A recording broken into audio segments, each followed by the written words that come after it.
is Ed McNicholas. I am co-leader of the Data Privacy and Cybersecurity Group.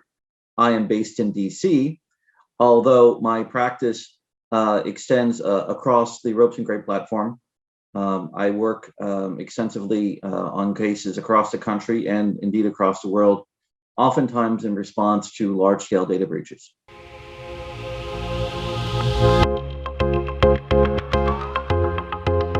Cybersecurity under the Biden administration is going to be a paramount challenge. We have seen really excessive attacks from Russia in particular against the election infrastructure. We have seen it against several pieces of US infrastructure in the computing standpoint. Microsoft has been attacked. Amazon Web Services have been used. And we've seen several prominent pieces of software used against American companies. Now, I represent one of the key figures in SolarWinds issue, and so I'm not going to talk about that directly, but I did want to say that there's been a real insight that the Russians are using American infrastructure to attack American companies. We also have pretty clear evidence that the Chinese are doing the same. And the reason they're using American infrastructure is that the monitoring for attack traffic that we can do overseas is not allowed in the US because we don't want our intelligence services surveilling US servers in the same way that we can surveil overseas. This is a bit ironic because we have this ongoing discussion with the Europeans about whether or not there's more privacy inside the US or outside the US. And in fact, we have far greater protections inside the US than we do outside of the US in terms of privacy. And that's why they've chosen to do this sort of attack in the US. And it's going to be up to the Biden administration to figure out a way of thwarting the Russians and the Chinese and others who would do us harm inside the US, while at the same time preserving our privacy and civil liberties. Because if we, gut the Constitution in order to defend it, we haven't really done much. So we need to ensure that US companies can feel comfortable working with other US companies and working globally without the threat of cybersecurity attacks from foreign nation states. And one of the key things that's going to be part of, I think, any solution is to adopt the recommendations of the Cybersecurity Solarium Commission. The Solarium Commission started under President Trump, and it has now published its report. It is probably the leading document on cybersecurity strategy in the US right now. And one of the things it emphasizes is the importance of, one, defending forward and making sure that we go after the attackers where they live, and two, that there be robust cooperation between the public and private sectors to make sure that companies can share information with the government, that the government will share information back with companies. Obviously, the government needs to protect sources and methods, but there needs to be a robust interchange between the private sector and the government.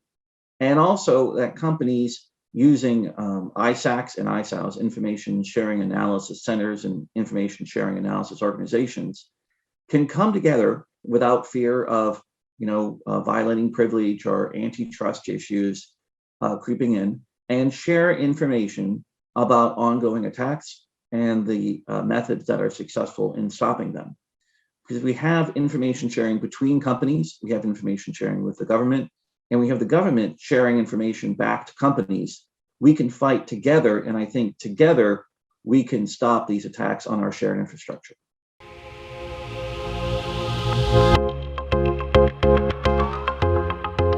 The Federal Trade Commission is going to be in the catbird seat over the next few years.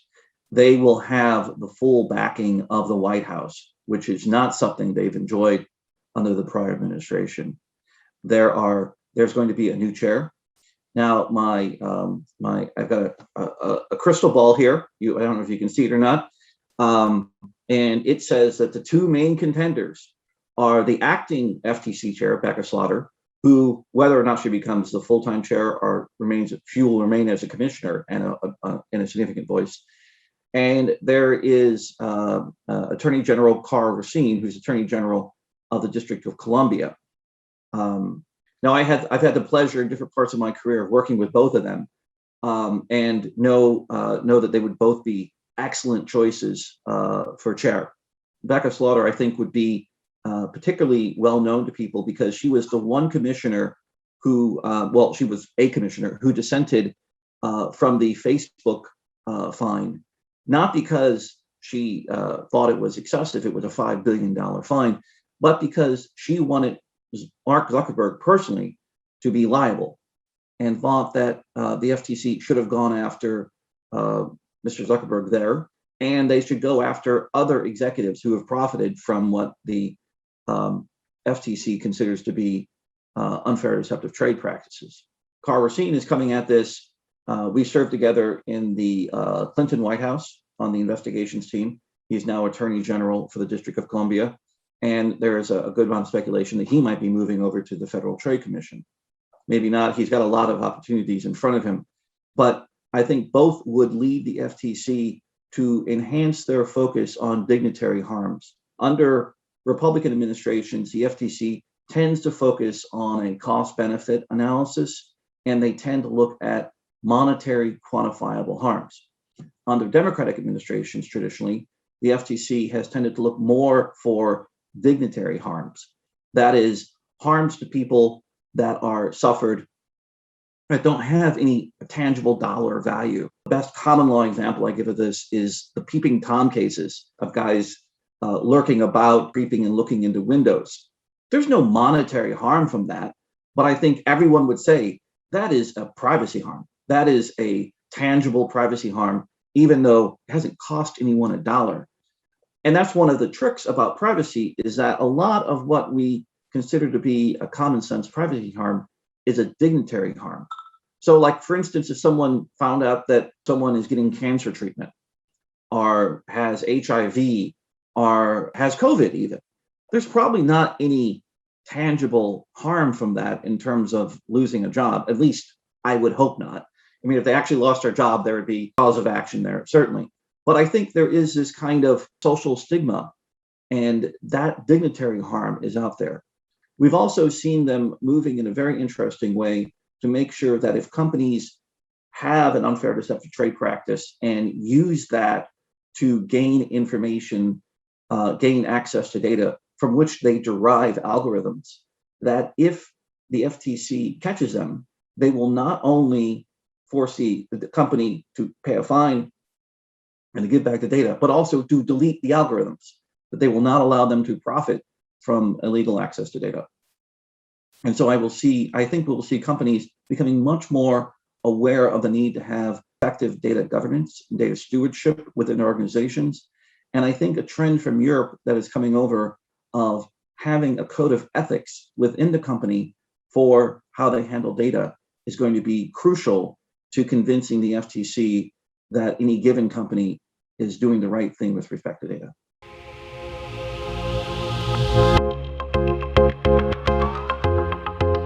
If I were in my office, I could point to a binder I had of the privacy proposals over the years. And one of them was the Kerry-McCain bill. And this was bipartisan. John Kerry, John McCain, as bipartisan as you get, two super respected senators came together, put this forward, and everyone thought that would surely pass. It did not. The history of privacy legislation has been scarred by the internecine scrum on Capitol Hill over the jurisdiction of various committees. Because if right now we have privacy set out as sector-specific laws, and there are various committees and they have jurisdiction over these sectors, and they like to keep their jurisdiction because they think they're very effective in their jurisdiction. To have a comprehensive privacy law, we need all these congressmen to come together and give up some power for the greater good. Maybe to have a select committee on privacy and cybersecurity. I want our legislators to have that sense of the greater good, that they would give up power and go with a overall privacy bill that would be useful in terms of privacy and cybersecurity. The basic principles are there. The bargain is there to be had, but it is going to take some real moral courage out of Congress to get that bill through. The overall outlines of that bill, or there's one from Congressman Del Bene right now. The overall bill will look like this. It will be a notice and choice kind of bill. It will respect the sectors that are still that have been heavily regulated, like medicine, like financial services, like telecom. I think those will remain separate sectors. The vast internet that is not regulated by the federal bill will have notice and choice mechanism where people will be given notice of what uses data is being put to and have some opportunity for choice, probably some rights to access, to correct, to find out what companies have about them. And the big question will be, and this is one of the crucial questions in the legislative deal, is whether or not there would be a private right of action and whether or not this would preempt the state bills. Business generally will not sign off on a bill unless it preempts the state bills. If they're going to have a federal standard, they want one uniform federal standard, which seems like a fair ask. However, some of the states have a private cause of action for consumers to enforce their rights, maybe through a class action, and the plaintiff's lawyers will not sign off on a bill unless it has a private cause of action. So far, a bill that preempts and has a private cause of action has not been a viable political deal on Capitol Hill. And I suspect it will not be a viable deal on Capitol Hill in the near future.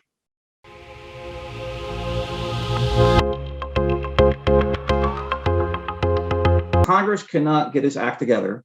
I think the states are willing to act. And there are two examples that are emerging. And we see one that's come out of California and one that's come out of Virginia, where I'm sitting right now. And they are both echoes of the GDPR.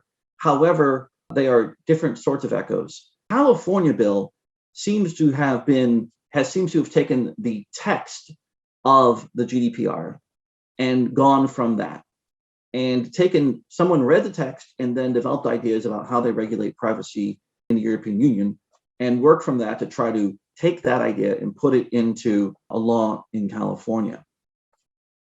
The Virginia example seems to have said, wait, the GDPR is just an expression of what happened in the Data Protection Directive, and it's got 15 years or so of common law interpretation from the various data protection authorities. And so, although the text of the GDPR says one thing, the way privacy actually is protected in Europe is a bit different. It has more notions of proportionality, reasonableness, appropriateness, and is more subtle. There's a lot more gray as to how data privacy is actually practiced in Europe. And also in Europe, it's not set up for plaintiffs' lawyers to play gotcha, as the California bill does have a private cause of action, particularly with respect to data breaches, where if there's a lack of reasonable security, which of course is undefined, you can be sued in California and there can be statutory damages of per person damages. Virginia doesn't do that. Virginia has AG enforcement, and it has a much greater focus on ensuring that there is a protection of reasonable expectations. It's not focused on playing a technical gotcha, but it does force companies to actually engage in data governance. For instance, one of the things that they would require is a data protection impact assessment. And these would be a consideration set down in writing for companies when they roll out, say, a new system for sensitive data. They would have to set down their consideration of the privacy interests involved and then document how they are addressing those privacy interests in a document. Now, this document would likely be prepared by counsel, and interestingly, it could be shared with the AG, who would be the enforcer in Virginia, and it would not vitiate the privilege to do so, because privilege is a matter of state law, and the state privacy bill in Virginia protects that privilege even if you share it with the AG. So it has this selective disclosure. So it's a much more nuanced approach in Virginia than we see in California. But of course, California just had a recent privacy initiative, and California is known for being on the cutting edge and doing things differently. And I'm sure they will remain there. They are going to have the first full out privacy enforcement agency, something similar to a data protection authority. And it'll be interesting to see if we, as that new agency is stood up and starts rolling out regulations, whether we see more nuance slipping into the California approach to privacy that they tend to come together. But in state after state, we are seeing bills pop up, one of which is kind of like California and one of which is kind of like Virginia. And so legislatures across the country are going back and forth deciding, do we want the more California model or the Virginia model? And I think we'll see one or the other really take hold. Hopefully we won't have like 20 states with one and 20 states with another and 10 states with something else entirely, which would be a complete mess. But maybe we'll see Virginia take hold and become the law, the Virginia model take hold and become the law in 40 states or something like that. And at that point, maybe Congress will step in. Although in truth, people thought that was going to happen with state data breach laws. Once we had 10 or 20 state data breach laws and they started getting all over the mark, Microsoft actually led a lobbying campaign to get a federal breach bill together. Even Microsoft going to Capitol Hill and asking for federal legislation. Think about that. A major tech company asking for federal legislation was not successful. And so today we have 54 state data breach laws because we have DC, Guam, Virgin Islands, and Puerto Rico. We have 54 of these things, and we may wind up there on state privacy laws.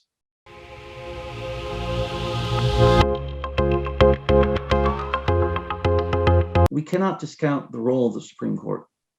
The First Amendment and its protections of commercial speech has been evolving rapidly.